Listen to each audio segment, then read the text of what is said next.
Okay, today on the podcast, I am joined by Kristen Go, the editor-in-chief at CalMatters.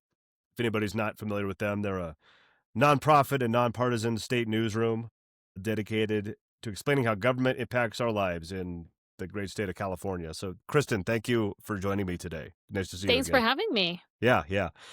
So I kind of usually open every podcast in the same way. I just like to hear from your own words a little bit about your journey, your story in journalism, and kind of what brought you to your spot at Cal Matters today. Yeah, I may be one of the rarities where I have only worked in journalism. Wow. Every single job that I've had has all been in journalism. So I actually got interested in high school for the noble cause of I saw my sister in journalism and she was on the high school newspaper and she actually got out of class and could go Nice. travel to journalism conferences. Like, I want to do that. How do I get out of class? But then I started taking the class and I realized it was a great way to be in the know, to ask questions of folks who I normally wouldn't interact with. You know, I got to go talk to the vice principal. I got to talk to the principal. I got to ask questions about policies. And to the credit of my high school advisor, he actually allowed us to do and encouraged us to not just write about, here's what's going to happen at the rally, but to look at issues that were facing kids at our schools. So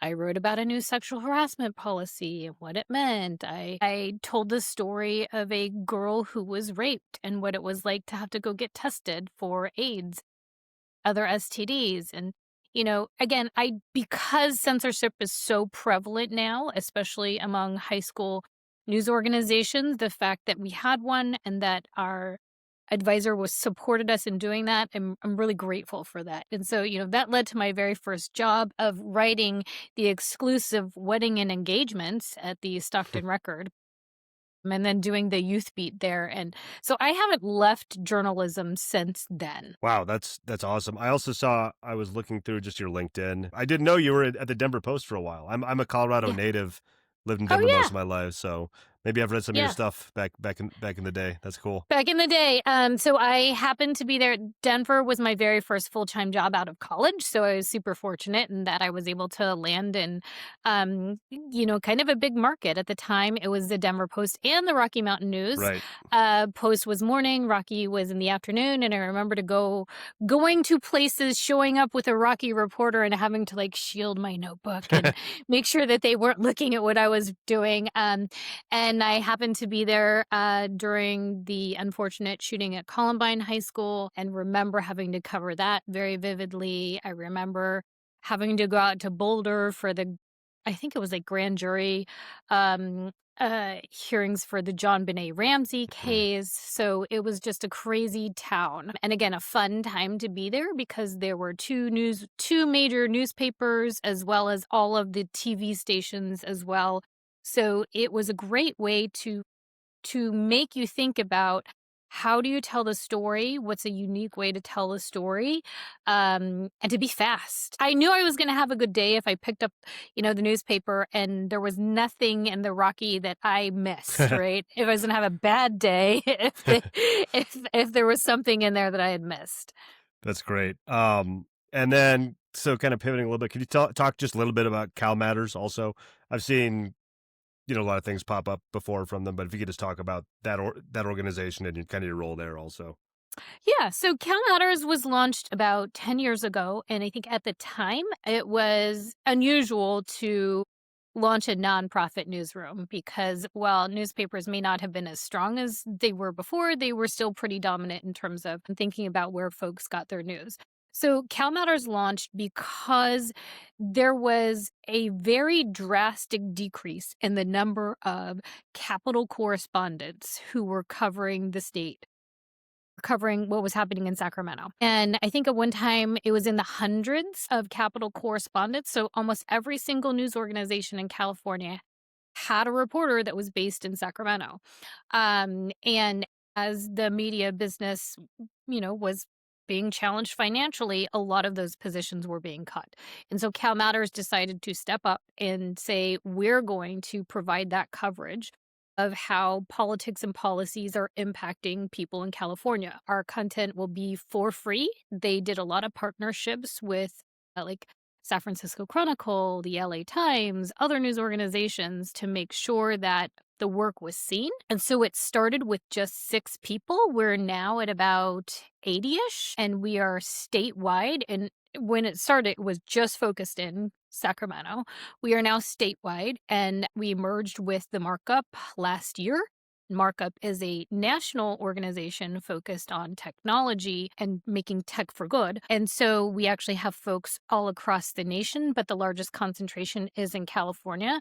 And our emphasis is still very much on politics and policies and how they impact people. When you think about California and the fact that we are the 5th largest economy in the world, Yeah.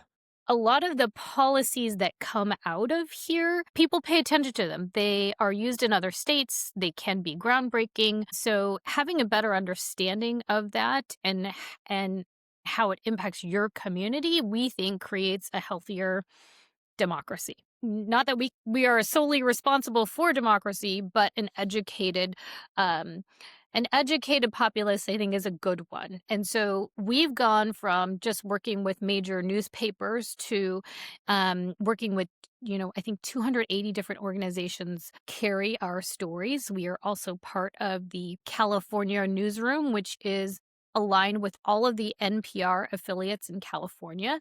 So we have stories that are picked up by every single California NPR station, as well as work with them on stories. And, we're also on NPR as well. Awesome. That's so cool. It's funny when you talked about California, just the scale and the size of it being, I think, the 5th largest economy in the world. Is that what you said? I think people forget that sometimes. I have so many people on from California and a lot of news leaders from Texas. And I'm like, they're both basically their own countries, like in terms Yes. of economy and population and everything. That's why covering this market is so interesting. You also talked about, I'm sorry, I forgot the name of the company that you merged with, but building tech for good. Yeah. Which kind of leads me into my next question. We had a kind of pre-record call. I was trying to kind of mine some nuggets out to talk about. And we talked about one thing basically the whole time. And that Yeah. was basically your digital democracy tool. Right. So I'd like to just dive into that. Can you tell us how it works and who it's for, kind of the Yeah. history behind it? Yeah.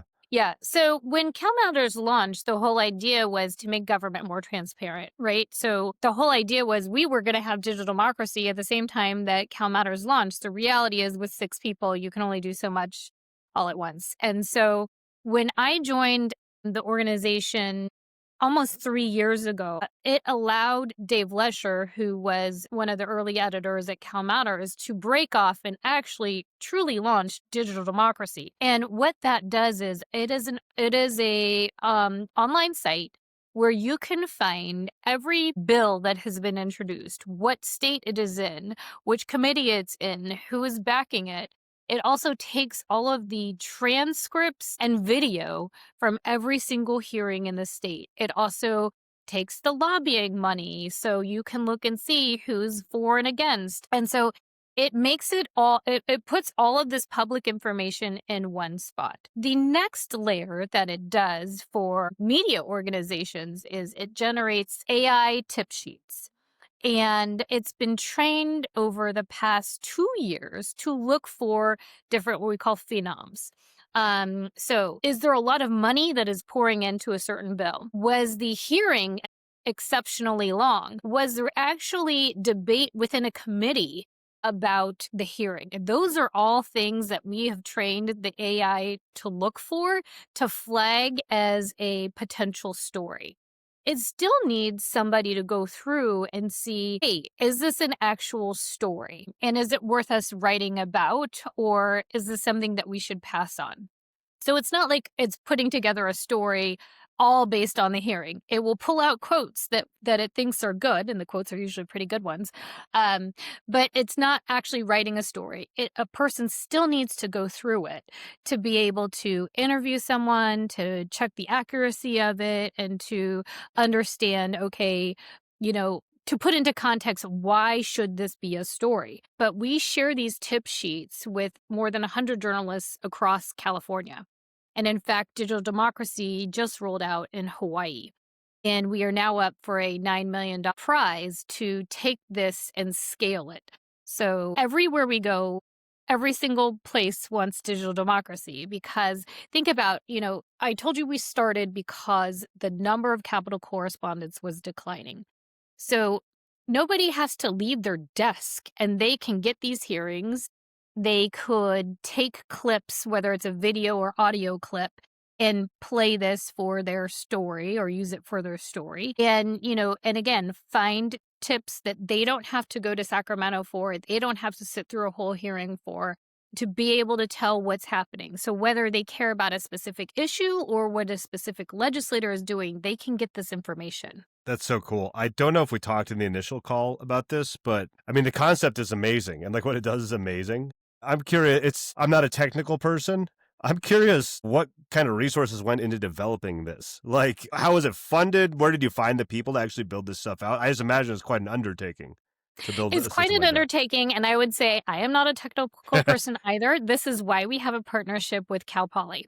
So the great minds at Cal Poly, they work on this, and so we have a whole team that's there.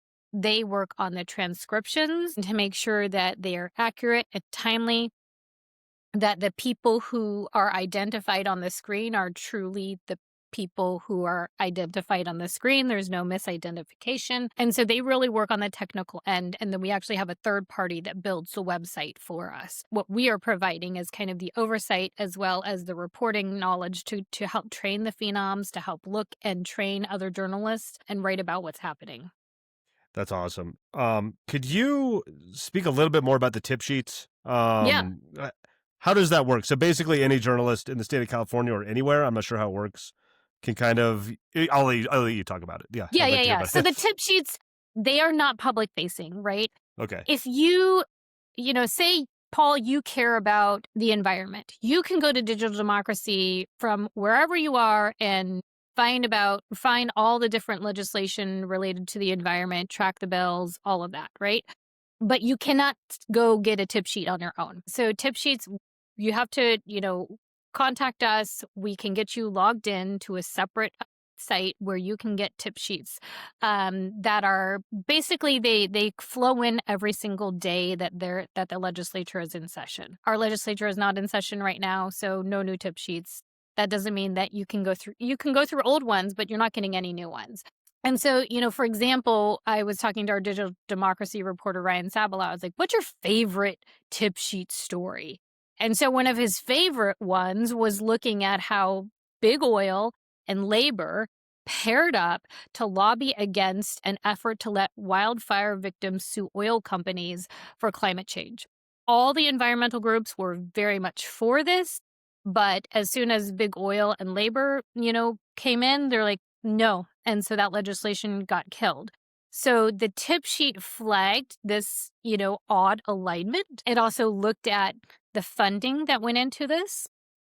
And so that is why that is how it came to Ryan's attention.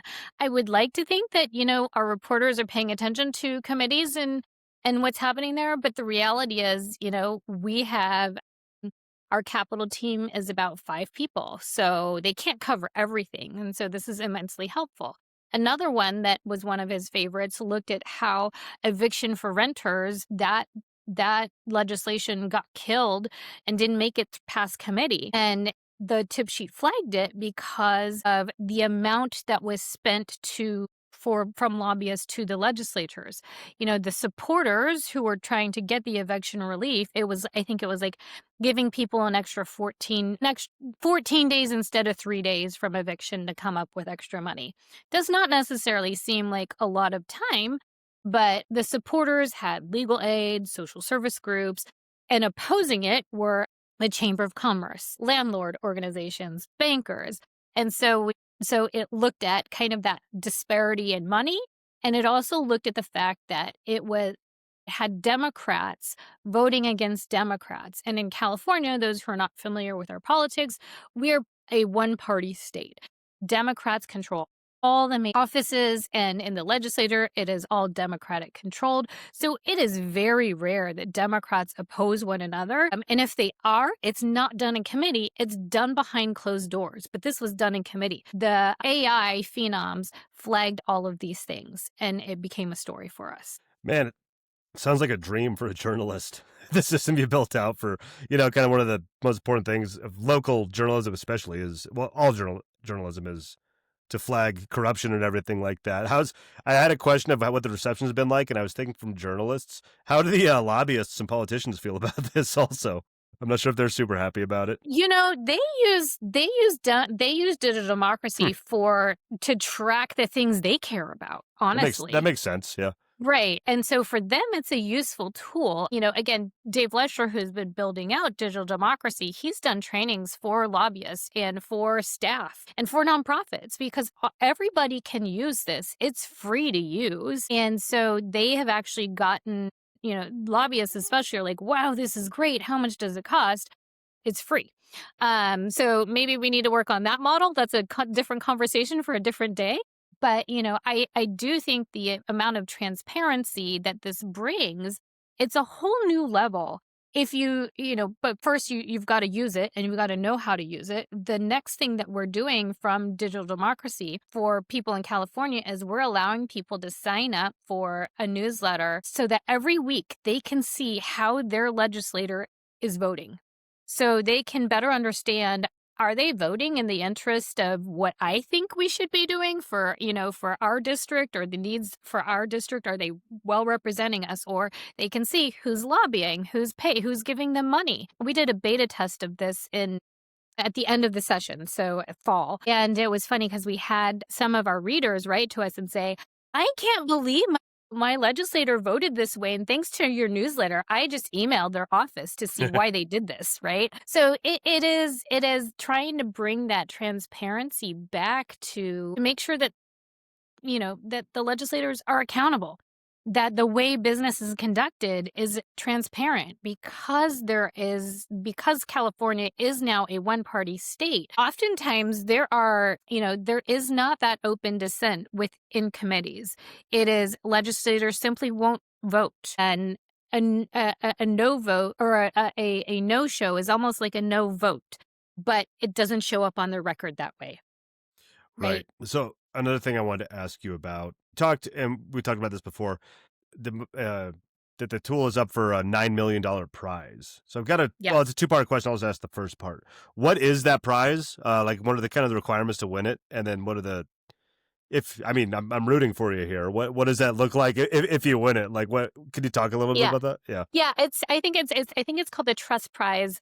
It's being offered by Reid Hoffman's one of his organizations, right? And so it is 5 different organizations that have made it to the finalist level. We luckily are one of 5. And included in that other group is the American Journalism Project, looking at how to scale local journalism. And the other 3 have nothing to do with journalism. So this is a prize that can go to any kind of civic organization or civically minded organization. If we win that prize, the whole idea is we should be scaling this because I mentioned earlier, everywhere we go, every single journalism conference, when we're out and about, they're like, okay, so when are you going to bring this to New York? When are you going to bring this to Maryland? When are you going to bring this to fill in the blank? Easier said than done. Part of the reason why we went with Hawaii was Hawaii already had a lot of the digital archives needed, the video archives needed, and the access needed to be able to build this. And so for states that don't have that kind of video access or that kind of level of transparency, laws would need to be changed in order to bring that to those states, right? So really we're working with we're working with states that have those assets that make it a lot easier for us to build. I think the other question is, should we do this at the local level for county governments, for city government? There are some organizations that are doing that. I think Hearst has something that they're doing at the more local level. You still need people to go through this. And so ideally, the other question is, do we build this at the federal level? Certainly there needs to be some transparency at the federal level. Like every level of government can use this kind of level of transparency. But it's not like once you get all of this, it will automatically come and work. Like every single place, they're a little bit different. So the phenoms that we have flagged, will they be the same ones that work from state to state to state? That's something that we need to test and be able to refine so that the AI tip sheets work in the way that the journalists need. That's great. I'm all for the federal level. I think Congress's approval rating is around 15% right now, so I think everybody could kind of get behind that one. Yep. So say you win the prize or not, and there's some other way of scaling this to other states. What have you learned from going into Hawaii? And what would it have to go like on a state by state basis? States are just so different, in the United States, States and are so regions are different. different. How does Yeah. that look? Would you do geographic regions first? Have you thought about any of this kind of stuff? Yeah, I mean, I think part of that is going to be which states have the infrastructure that allow us to do Right. this, which ones have the laws that have the video archives that Mm. that let us record on to be able to get that information. And I think also in terms of, can we do multiple at once? We haven't tried it. Part of the reason why we went to Hawaii was to better understand what would it take for us to scale. And depending on whether we get the prize, probably looks at how quickly we can scale and how many we can take on. It would also be like almost another entire business entity for our organization. So thinking about getting the people infrastructure in place to do that. And so, I think there's still a lot of questions there. And even if we don't get this, I think there is enough interest to still look and pursue at how do we make sure that that level of transparency isn't just here in California, but it's elsewhere, because it's needed, again, at every level of government, and probably in every state and every place where there is some kind of a government entity. That's great. I mean, I think even at a more local level, it could be useful. So there's other things going on there and Yeah. everything. There are other applications for this. When Yeah. I was an education reporter at the Arizona Republic, I think I covered 5 school districts, right? And I worked with a whole team of education reporters. And so there was somebody who was covering at the state level, somebody who covered the school districts in Phoenix, and I was covering them in the suburbs.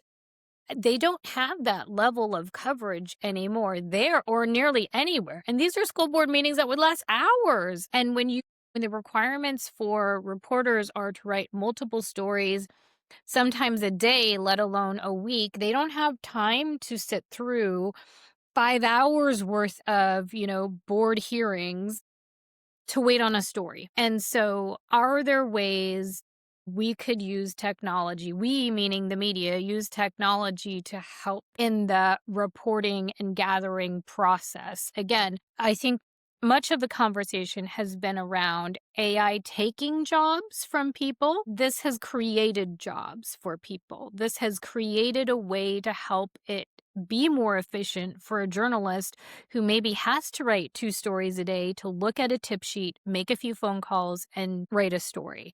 You know, Dave, who works on Digital Democracy, said his goal is to, make these tip sheets easy so that somebody who's in Modesto, in California, can go ahead and do this, or that somebody in like a 5-person newsroom can do this just as much as somebody who is in a, much bigger newsroom can use this. We want to make it so that, it's not the same as having somebody there to ask the local representative why they voted, but, it's pretty darn close to it.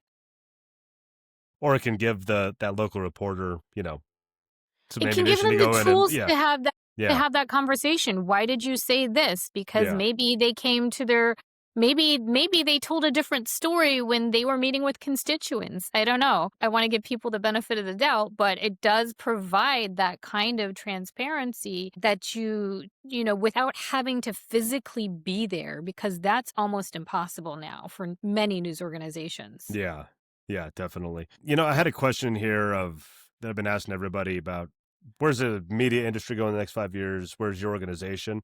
But let me reframe that a little bit. Let's say you win this $9 million prize from Reid Hoffman, and you have those funds to scale this thing. Like, in that ideal world where that happens, how do you see this the digital democracy thing playing out over the next 5-10 years? If everything clicked, everything came together, what's it look like to you? Yeah. I mean, I don't know that it may be something that's my hope is it's something that's so successful that it becomes its own thing. And, it is maybe affiliated with CalMatters, but it is its own thing and it Hmm. brings that kind of level of transparency, nationwide. I would love if that happens, right? But that means it wouldn't just take the prize to do that. It would also take the willingness of other people to come in and invest in it and build that with us or fund the building of it. And I think it is with the understanding of here's what happens when you're shining a light on state houses or the county government or a school board. So I think we would find a lot of other practical applications about how to use this, but definitely going to other states to do it. And, and if we're going to other states to do it, it's not technically Cal matters, the Cal in Yeah. California. And that's okay because I don't think that it should stay here. If it works, if it's helpful, if it is making people understand how their government works, that's a good thing. And we want that and we want to promote that and we want, others to be able to use this as well. So I could see it becoming bigger than Cal Matters. That's great. Yeah. I will definitely be following along. It's funny. When I started this podcast, I didn't really know anybody in the space, and I've found out the most interesting, like world-changing projects going on and everything. And this is definitely one of those. All right, I've kind of covered most of my questions. What have I missed? What else have I missed about digital democracy, Cal Matters, anything else that you'd like to talk about, or anything I overlooked? Think so. I would just say that I think journalism is needed now more than ever. There are a lot of people who want to bury their head in the sand because of what's happening nationwide, worldwide. This isn't the time to stop paying attention to what's happening. This is a time where people need to better understand how the changes at the federal level are impacting their individual communities. Sadly, the business models that are out there means that local news and news is shrinking in general. And that's really not a good thing. Just in this past year, stories that we have done have inspired more than 8 pieces of legislation. I was just talking to one of the editors yesterday because I saw that the federal funding for rural schools got extended. That's a story that we wrote about in January. And the editor wrote back and said, yes, we got a note from the school district saying there's no way this would have happened, Hmm, that they would have got this funding extended if it wasn't for your coverage. that's great.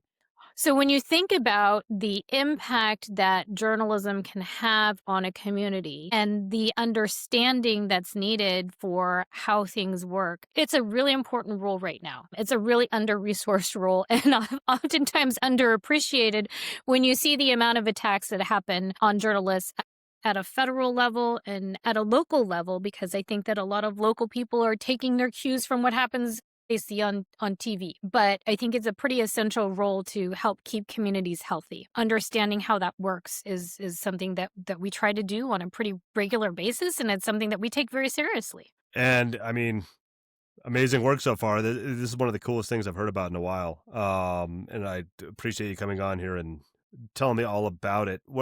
Where else? Where can people find you online? What do you want me to link to or promote in the show notes or anything like that? Yeah, so you can find us online at calmatters.org. We have our own app, called CalMatters. You can also hear us on the radio. We're there on any single NPR radio station in California. And then again, we share content with all of any single California news organization. And we're probably going to be pretty popular coming into 2026 because we have a governor's race coming up, among other things. So one of the ways in which people interact with us most is our voter guide. That'll also be on calmatters.org. So it's going to be a busy year for us. Excellent. I'll link to all that stuff. If there's anything else kind of we talked about that when I'm going back through in the edit, I'll put links to that as well. Kristen, this is great. Thank you so much for taking the time. And yeah, just have a great day. And Thanks, you too. if anything else important ever comes up or big changes, let's have you on again to talk about it too. Okay, sounds good. Open invitation. We'll keep you posted on that prize. Yeah, I'll be watching. We'll definitely have you back on. Pop some champagne or Okay. something like that. All right. When you win that, when you win it. Okay. All right. All right. Thanks. Thanks. I love the enthusiasm there. Cool. Thanks. All right. All right. Take care. Yep. Bye.